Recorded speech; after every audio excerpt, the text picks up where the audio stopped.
So here I am today after a pretty long, exhausting, tiring day,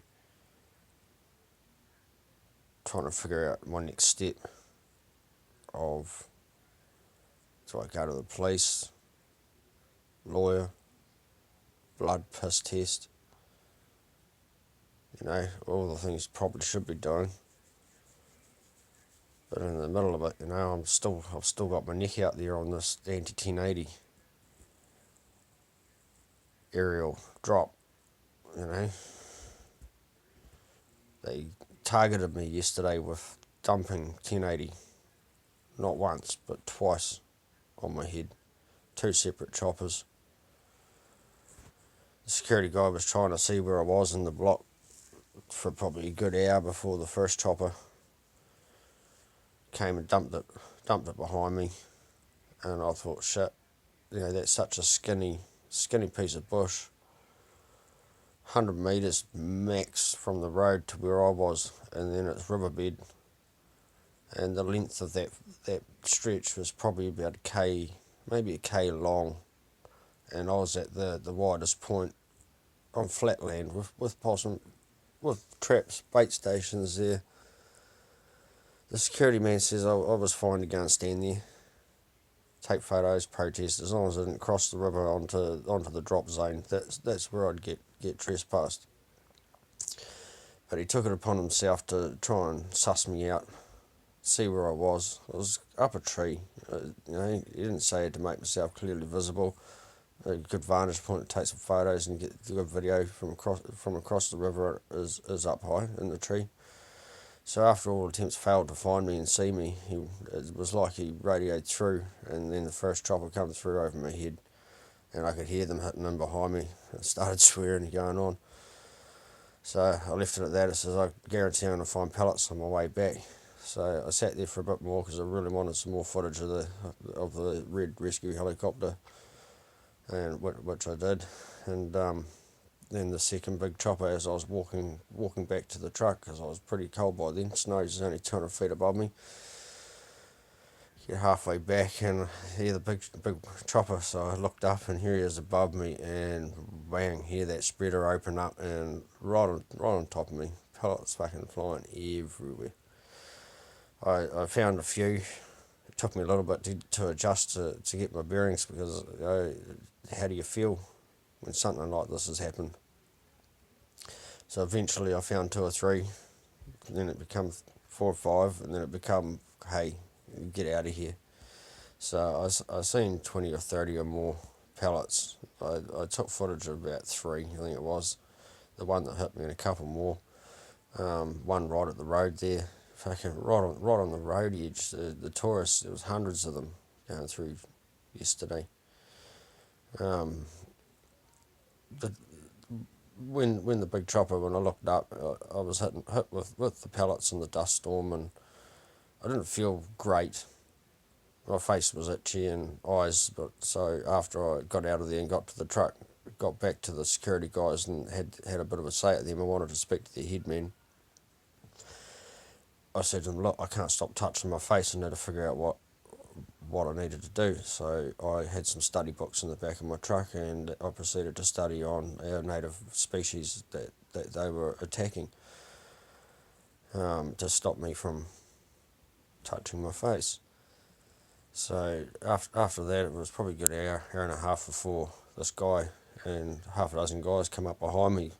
Didn't see them coming, so they caught me off guard, and he introduced himself as Mr. TB, asking me, I hear you had some questions for me, and then he went straight into what time are you over there? What time did this happen? And so my head's sort of a bit of a thinking about what my first sentence was going to be, really.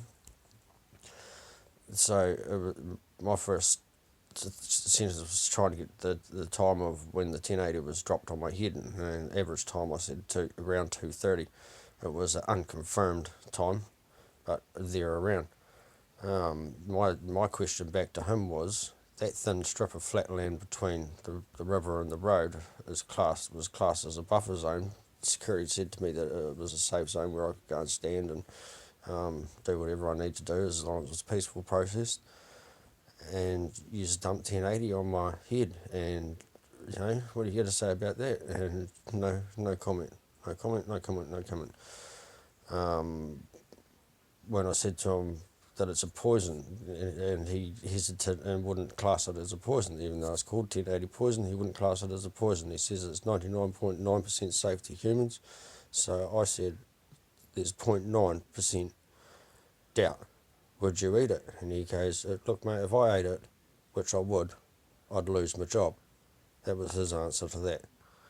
So in all, he wasn't concerned that I was hit with pellets in there. He wasn't concerned that I was where I was. He was more concerned at getting information out of me. He'd already given my name as soon as I got there, shook my hands with the security guard and told him who I was. So he got some of my details, didn't get everything. I got some pretty good bloody footage. Got it out there with the Rescue Otago helicopter.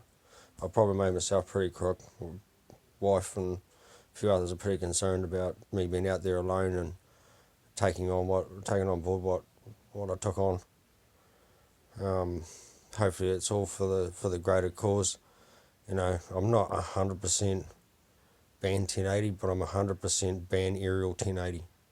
There is other easier methods without being so messy and blasé. There's the next biggest thing above the animals is humans, and they just blatantly did it with hundreds of tourists yesterday. I just couldn't believe it. And today, again, hundreds of tourists. Oh, the miscommunication that Department of Fisheries, Department of Conservation and Bird and Wildlife and everybody's spinning to everybody is just ridiculous. I'm going to bed it's the early hours of the morning now, and I don't think I'm going to get much sleep because I'm still, as I said, I don't know where I'm going to go with what happened with the events of yesterday. I'm probably going to be pushed, badgered and called a liar and all sorts of bloody things, but what happened. I was there, making my stand, fast Kiwis, for our animals, for us sky gatherers, for income gatherers, a general stand, just a man of my community. I don't want to see this happen. There is better ways. So I'm there for the environment. I'm there for our ecosystem. Family whānau. Let's just hope we can somehow get a stop to this madness. Tāne Mahuta, Mother Earth, Mother Nature, looking, they're crying every day. So I hope at some stage we can all find peace in all this, and let's get some resolution. Stop the drop.